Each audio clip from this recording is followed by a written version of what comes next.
I didn't expect my life to start changing because of a hamstring stretch. That's the stupidest part of this whole story. Not some dramatic confession. Not a kiss in the rain. A stretch. I'd signed up for personal training because I hated what I saw in the mirror. Not in a dramatic, I'm spiraling way. Just that quiet, constant disappointment. I was 24, working a remote marketing job, barely leaving my apartment except for groceries and the occasional forced social event. I wasn't out of shape exactly. Just soft, slouched, tired looking, like I'd given up before I'd even started. That's when I met Elijah. He was leaning against the front desk the first day I walked into the gym, arms crossed, fitted black shirt hugging his chest like it had been designed specifically for him. He wasn't huge in that steroid-y, intimidating way. He was just solid. Broad shoulders, defined arms, calm posture, the kind of body that looks earned. "You here for the 6 p.m. assessment?" he asked. His voice was steady, low, not overly friendly but not cold either. "Yeah, Aiden," I said, trying not to sound as awkward as I felt. "Elijah," he replied, offering his hand. His grip was firm, warm, confident. I noticed that immediately. I noticed things like that. The first session was normal. Measurements, mobility tests, a few awkward squats while he corrected my form by lightly pressing on my lower back. "Don't round here," he said, fingers firm against my spine. "Chest up." That touch lasted maybe 2 seconds. I thought about it all night. It wasn't that I hadn't been around attractive men before. I'm gay. I've had crushes. I've dated. But something about the dynamic felt different. Controlled. Intentional. He wasn't flirting. He wasn't trying to be charming. He was focused. And for some reason, that focus landed on me like heat. Over the next few weeks, we fell into routine. Tuesdays and Fridays at 6. Strength training, then stretching at the end. He pushed me hard. More than I expected. "You're stronger than you think," he'd say when I wanted to quit. And I wanted to quit a lot. But he never yelled. Never mocked. He just stood close. The first time something shifted was during a late session. The gym was nearly empty. Just us and the hum of the overhead lights. I was on my back on a mat, one leg raised while he guided it deeper into a stretch. "Relax," he said quietly. "I am relaxed." "You're not. Breathe, Aiden," he murmured. And I swear the way he said my name felt different. Slower. I exhaled, forcing my muscles to release. "That's better," he said, standing up like nothing had happened. I didn't say anything. Couldn't. After that night, I started noticing things. The way his eyes lingered a second too long when I took off my hoodie. The way his corrections became more hands-on. The way he'd text to confirm sessions with something almost personal. "You eating enough protein? Don't slack just because I'm not there." It wasn't flirty, but it wasn't distant either. One evening, I showed up early.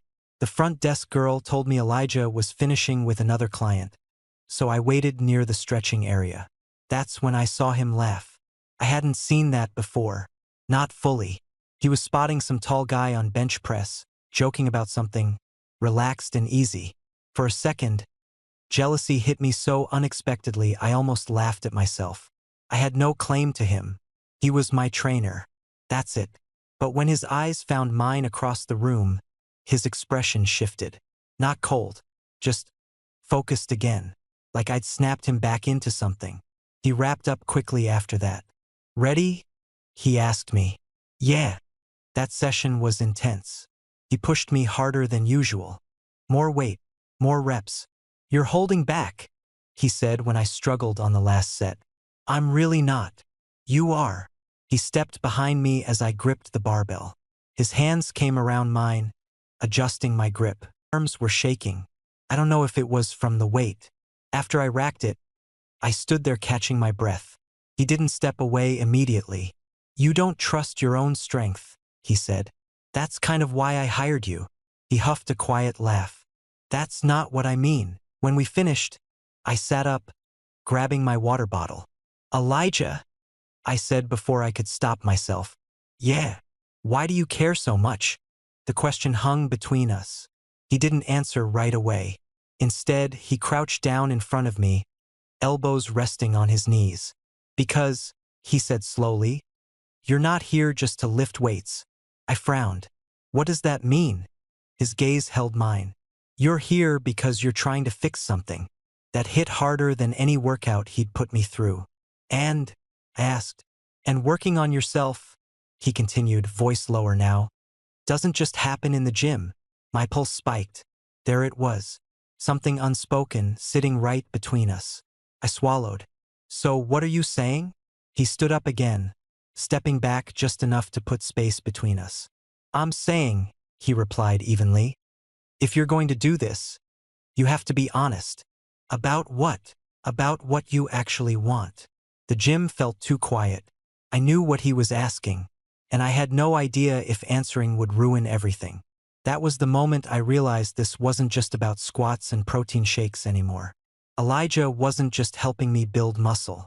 He was seeing right through me, and I wasn't sure I was ready for that. I didn't sleep much after that session. Not because anything happened, that was the problem. Everything that didn't happen kept replaying in my head. His voice, the way he looked at me like he already knew the answer to questions I was too scared to ask out loud. What do you actually want? Felt unfair that he'd said that and then just walked away, like he'd opened a door in my chest and left me alone in the room. The next few sessions were different, not colder, if anything, more controlled. Elijah stayed professional to the point of rigidity. Clear instructions, minimal touch, shorter conversations. If I tried to joke, he smiled politely and redirected me back to form or reps. I told myself I was imagining the shift. I wasn't. By the fourth week, it was driving me insane. Did I do something wrong? I finally asked halfway through a cooldown. He was wiping down a bench, not looking at me. Why would you think that? Because you're acting like I crossed some line. That got his attention. He straightened slowly, towel in hand. You didn't, he said. I did. My chest tightened. How? I shouldn't have said what I said. So you didn't mean it? His jaw flexed. The gym was busy enough that no one was paying attention, but for some reason it still felt like we were alone in a bubble. Elijah, I said more quietly, you can't tell someone to be honest about what they want and then punish them for taking you seriously. That finally cracked something. He exhaled slowly, running a hand over the back of his neck. I'm not punishing you. Then what are you doing? He looked at me then, really looked at me. I'm putting space where there should be space. The word should landed heavy. Because you're my trainer, I said. Yes. And because you're not interested, I added, bracing myself. He didn't answer right away. That's not the problem, he finally said. My heart started racing. Then what is, he said quietly, is that I noticed you noticing me. I swallowed. Okay. And instead of shutting that down immediately, he continued, I let it go on. Something warm and terrifying spread through my chest. So, you noticed too? Yes. Silence. Then why pull away now? I asked. Because, he said, voice lower. This is the part where people usually get hurt if no one sets rules. I laughed softly, more nerves than humor. You think I'm not already there? That made him wince. Just slightly. He looked past me for a second, like he was checking the room, then back at me. Finish your stretch, he said. We'll talk after. After what? After your session. The rest of the workout felt like torture. Every instruction sounded loaded. Every correction felt restrained, like he was holding himself back. When it ended, I grabbed my things, heart pounding. Locker room, he said. I'll wait. That sentence alone was enough to make my hands shake. When I came back out, he was leaning against the wall near the exit, gym bag at his feet. The lights outside were dimming, evening settling in. You don't have to say anything, I told him quickly. If this is a bad idea. Aiden, he interrupted, calm but firm. Stop trying to make this easier by backing out. I froze. I meant what I said, he continued. About you working on something deeper, and about honesty. Then be honest with me, I said. He held my gaze. No smile, no teasing, I'm attracted to you. There it was. Simple. Direct. No drama. My breath caught. Okay. But, he added immediately, that doesn't mean we act on it the way things are now. The familiar drop hit my stomach. Because of ethics. Because of power, he corrected. And timing. I nodded slowly. So what does that mean? It means, he said, if this is going to be anything, it has to be intentional. Clean. My voice came out softer than I intended. And if I say I want it to be something? His eyes searched my face. Then I'd ask you to prove you know what you're asking for. How? He hesitated, then made a decision. Finish your training block, he said. For more weeks. Same intensity. Same focus. No flirting. No games. And after that? If you still feel the same, he said quietly, we revisit the conversation. As equals. My heart was pounding so loud I was sure he could hear it. And if I don't? I asked. Then you'll still be stronger, he replied. And more honest with yourself. I thought about everything that had led me here. The mirror. The frustration. The way he saw me before I knew how to see myself. Okay, I said. A slow smile finally touched his lips. Not cocky. Not playful. Respectful. Good, he said. Then we're clear. As I turned to leave, he added, Aiden? Yeah. Whatever happens later, he said, voice low. I'm proud of you for not running. I walked out of the gym feeling lighter and more wound up than I had in years. For weeks suddenly felt like a very long time. And also like the beginning of something I wasn't ready to name yet. The first week of no flirting, no games was brutal. Not because Elijah changed anything obvious. If anything, he became even more dialed in. Structured workouts. Clear goals. Written progress tracking. He treated me like an athlete preparing for something important. Which, in a way, I just wasn't sure if I was training for him or for myself. Add 5 pounds, he said during our Tuesday session, nodding toward the bar. I barely got the last set. You barely got it because you hesitated. I hesitated because I enjoy breathing. A small smirk tugged at his mouth. 5 pounds. I rolled my eyes but did it. The weird thing was he was right. My body was changing. My shoulders looked broader. My posture straighter. I caught myself checking my reflection in the locker room mirror and not immediately looking away. But it wasn't just physical. Something else was shifting too. I was sleeping better. Eating intentionally. Showing up on time. Speaking up at work instead of fading into the background on calls. Elijah noticed everything. You're walking differently, he said one Friday while we cooled down. That sounds ominous. It's not. You're taking up space. The way he said it made my chest tighten. I wanted to reach for him so badly sometimes it physically hurt. Especially during stretches when he'd kneel beside me, hands steady but measured, always professional, which only made me respect him more. That second week, something unexpected happened. I came in distracted. Work drama. My ex texting out of nowhere. My head was loud and messy. Elijah noticed immediately. You're not here, he said during warm-ups. I'm here. You're physically present. I sighed. Can we just lift? He stepped in front of me before I could grab the weights. What happened? It's nothing. Aiden. The way he said my name firm but not pushy broke something in me. My ex reached out, I admitted. Said he misses me. Wants to talk. And I don't know what I feel. Elijah's expression didn't change, but something in his posture did. Subtle tension. Do you miss him? He asked. I hesitated too long. That's your answer, he said quietly. It's not that simple. It is. I scoffed. You don't know what it was like. You're right, he replied calmly. I don't. But I know what you look like when something is right for you. My stomach flipped. And this? I asked before I could stop myself. He held my gaze. Steady. This isn't about me. But it was.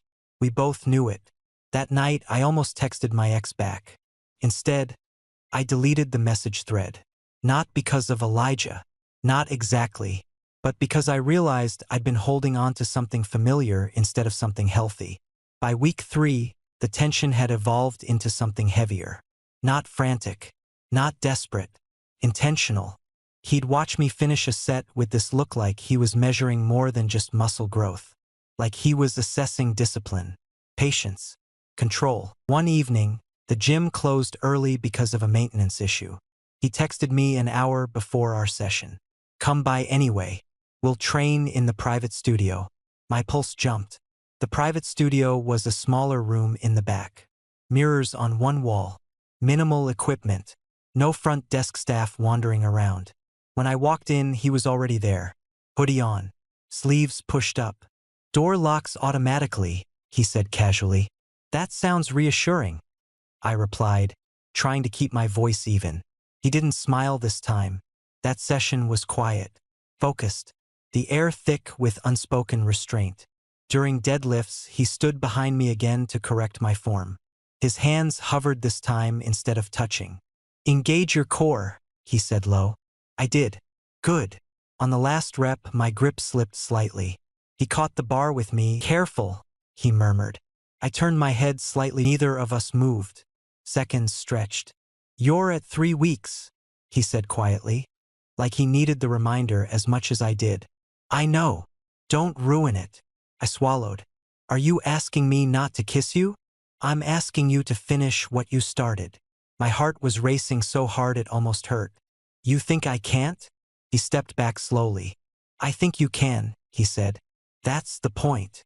That night, I lay in bed staring at the ceiling, body buzzing. This wasn't just emotional tension anymore. It was about control, self-respect, choice. And the craziest part? I was starting to understand what he meant from the beginning. Working on myself wasn't about abs or arms. It was about learning not to grab at something just because it felt good in the moment. It was about being able to want and still wait. Week 4 started with a quiet intensity neither of us acknowledged. He didn't count down the days. Neither did I, but we both felt it. The final Friday session landed on a rainy evening. The gym was nearly empty again. Just like the night this all shifted. Full circle. "Last set," he said after pushing me harder than ever. My arms were shaking. My lungs burning. "Again," he added. I almost laughed. But I did it. When I racked the weight, I didn't collapse this time. I stood there, breathing hard, but steady. He stepped in front of me. "You finished it," he said. "Yeah." No hesitation. I met his eyes. No hesitation. Silence stretched between us. Different now. Earned. "You still feel the same?" he asked quietly. My chest rose and fell slowly as I searched myself for doubt. "I feel stronger," I said honestly. That wasn't the question. I stepped closer. "Yes," I said. His jaw tightened, but not with restraint this time. "With clarity?" he pressed. "With clarity." The rain tapped softly against the windows. "You understand," he said slowly, "that once we step out of trainer-client dynamic, there's no hiding behind it." There was no hesitation in me anymore. No desperation either. Just something steady. "Still clear?" he murmured. "Very," I said. He wasn't overwhelming me. He was matching me. That realization hit harder than anything. For the first time in a long time, I didn't feel like I was chasing someone's attention. I wasn't guessing or hoping or shrinking, he said. He led me not by pulling, but by guiding out of the studio and into the quiet hallway toward the exit. The rain had picked up outside, streaking the glass doors with silver lines. When we stepped out into the cool night air, the contrast hit me hard. My skin was warm, buzzing. The world felt sharper somehow. We stood under the awning, rain drumming just beyond us. "You okay?" he asked. I nodded. "Better than okay." He studied my face like he was memorizing it in this new context. No gym mirrors. No roles, no structure imposed from the outside. Just us. "This doesn't become a secret," he said. "And it doesn't become a shortcut." "To what?" I asked. "To connection," he replied. "Or growth." I smiled softly. "You really are a trainer." He told me about a past relationship where he'd ignored red flags because the chemistry was strong. I told him about how I'd stayed small for people who liked me better that way. The rain eased into a soft mist. When he finally pulled me into a hug, it wasn't heated. It was solid. Safe. "I'll text you," he said after a while. "Not as your trainer." I laughed. "I'd hope not." As I walked to my car, my body still humming, I realized something that surprised me. I wasn't replaying the kiss. I was replaying the conversation. The way he listened. The way he didn't rush.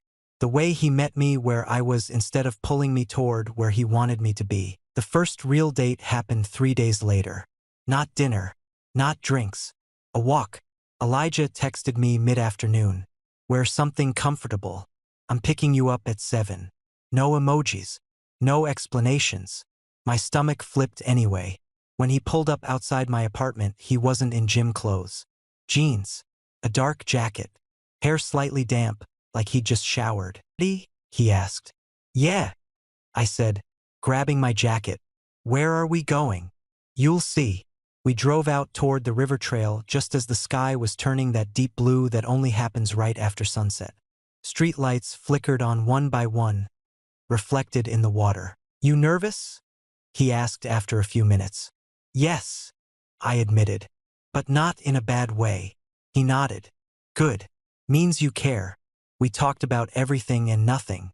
Music, childhood routines, the weird pressure of becoming someone you didn't expect to be. At one point, I realized something quietly shocking. I wasn't trying to impress him. I was just there. When we stopped near the railing overlooking the water, he leaned against it, turning to face me. "I like you," he said simply. I squeezed his hand. "I like you too." No grand declarations. No intensity spikes. Just truth. He walked me back to my apartment later, stopping at the bottom of the steps. "I'm not coming up tonight," he said. "I know. But I wanted to kiss you again," he added. I laughed softly. That part one was hoping for. This was new. Not exciting because it was forbidden. Exciting because it felt earned. And for the first time, I didn't wonder how long it would last. I wondered who I was becoming inside it. The weeks after that settled into something unexpectedly steady. We didn't announce anything. There was no dramatic shift. Just small, deliberate changes that added up. Elijah stopped being my trainer completely. Not we faded it out. Not we blurred the line. He formally handed me off to another coach at the gym, introduced it as a scheduling change, and that was that. No secrets. No overlap. The first time I trained with someone else, it felt strange. Like losing a familiar rhythm. But when I caught Elijah across the room not watching me work out, just chatting with a client, focused and professional, I felt something click into place. This was right. Outside the gym, we kept things slow. Coffee after work. Long walks that turned into conversations neither of us wanted to end. Quiet nights on my couch where nothing happened except shared space and the occasional brush of his hand against mine. And when things did progress, they did so naturally, without urgency, without pressure, without me feeling like I was trying to keep up or prove something. One night, weeks later, we lay side by side, his arm resting around me, my head against his chest. The room was dark, the city humming faintly outside my window. "You're different," he said quietly. I shifted slightly, looking up at him. "Different how?" "Quieter," he replied, "but not smaller. More settled." I thought about that. I think I finally stopped chasing the version of myself I thought I had to be. He nodded, thumb brushing slowly against my arm. "That's usually when people start becoming who they actually are." I smiled. "You always talk like you're giving life advice." "Can't turn it off," he said lightly. Then, more seriously, "You did the hard part." "What hard part?" "Letting yourself be seen." That hit deep. I realized then that the gym had just been the doorway, the place where things started. But what we were building now had nothing to do with reps or routines. It was about showing up, about choosing each other without losing ourselves, about strength that didn't come from force but from intention. As I drifted toward sleep, his breathing steady beneath my ear, one thought settled in my chest with a calm certainty. He hadn't just helped me work on myself. He'd shown me how to stop hiding from who I was becoming. And that more than anything felt like love.